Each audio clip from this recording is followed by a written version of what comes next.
ಇವತ್ತೊಂದು high protein drink ಮಾಡೋದು ಹೇಗೆ ಅಂತ ತೋರಿಸ್ತಾ ಇದ್ದೀನಿ. ಬೆಳಿಗ್ಗೆ ಬ್ರೇಕ್ಫಾಸ್ಟ್ಗೆ ಬದಲಾಗಿ ನೀವು ಇದನ್ನು ತಗೋಬಹುದು.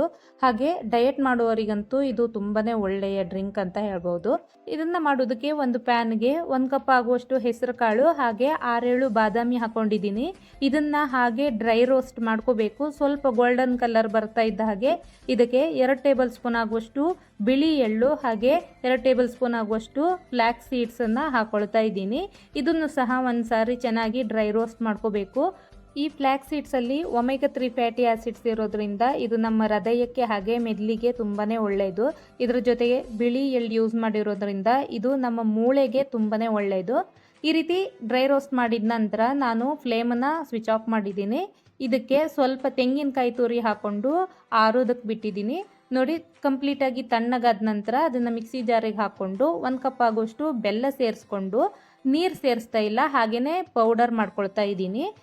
ಈ ರೀತಿ ಪೌಡ್ರ್ ಮಾಡಿಕೊಂಡು ಆಮೇಲೆ ನೀರು ಸೇರಿಸಿ ನಾವು ಗ್ರೈಂಡ್ ಮಾಡೋದ್ರಿಂದ ತುಂಬ ಸ್ಮೂತಾಗಿ ಬೇಗ ಗ್ರೈಂಡ್ ಮಾಡ್ಕೋಬಹುದು. ಅದಕ್ಕೆ ನಾನು ಇದನ್ನು ಫಾಲೋ ಮಾಡ್ತೀನಿ. ಈ ರೀತಿ ಸ್ಮೂತಾಗಿ ಗ್ರೈಂಡ್ ಮಾಡ್ಕೊಂಡಿದ್ಮೇಲೆ ಇದನ್ನು ಒಂದು ಬೌಲ್ಗೆ ಹಾಕೊಳ್ತಾ ಇದ್ದೀನಿ. ನಿಮಗೆ ನೀರು ಎಷ್ಟು ಬೇಕು ಅಂತ ನೋಡಿಕೊಂಡು ಸೇರಿಸ್ಕೋಬೋದು. ಇದನ್ನು ನಾನು ಬೆಳಿಗ್ಗೆ ಬ್ರೇಕ್ಫಾಸ್ಟ್ ಬದಲಾಗಿ ಕುಡಿಯೋದ್ರಿಂದ ಸ್ವಲ್ಪ ತಿಕ್ಕಾಗಿ ಪ್ರಿಪೇರ್ ಮಾಡ್ಕೊಳ್ತಾ ಇದ್ದೀನಿ. ಹೆಸರು ಕಾಳಲ್ಲಿ ಹೆಚ್ಚಾಗಿ ಫೈಬರ್, ಪ್ರೋಟೀನ್ ಇರುತ್ತೆ. ಇದು ನಮ್ಮ ದೇಹಕ್ಕೆ ತಂಪು. ಈ ರೀತಿಯ ಪ್ರೋಟೀನ್ ಡ್ರಿಂಕ್ಗಳನ್ನು ಮಕ್ಕಳಿಗೆ ಮಾಡಿಕೊಡೋದ್ರಿಂದ ಮಕ್ಕಳಿಗೂ ಸಹ ಖುಷಿಯಾಗತ್ತೆ. ಯಾವುದೇ ಜ್ಯೂಸ್ ಅಂತ ಹೇಳಿದ್ರೆ ತಕ್ಷಣ ಮಕ್ಕಳು ಕುಡಿತಾರೆ. ಹಾಗಾಗಿ ಈ ರೀತಿಯ ಡ್ರಿಂಕ್ಗಳನ್ನು ಮಾಡಿಕೊಡಿ. ಇದಕ್ಕೆ ನಾನು ಸ್ವಲ್ಪ ನೆನೆಸಿರುವಂತಹ ಚಿಯಾ ಸೀಡ್ಸ್ ಹಾಕ್ಕೊಂಡಿದ್ದೀನಿ. ಇದು ಆಪ್ಷನಲ್, ಇಷ್ಟ ಇದ್ದರೆ ಹಾಕೋಬಹುದು, ಇಲ್ಲಾಂದರೆ ಸ್ಕಿಪ್ ಮಾಡ್ಬೋದು. ಯಾವುದೇ ಟೈಮಲ್ಲಿ ಹಸುವಾಗ್ತಾ ಇದೆ ಅಂತ ಅನ್ಸಿದ್ರೆ ಈ ಡ್ರಿಂಕನ್ನು ಮಾಡಿ ಕುಡಿಬಹುದು. ಹೊಟ್ಟೆನೂ ತುಂಬುತ್ತೆ ಹಾಗೆ ದೇಹಕ್ಕೂ ತುಂಬಾನೇ ಒಳ್ಳೆಯದು.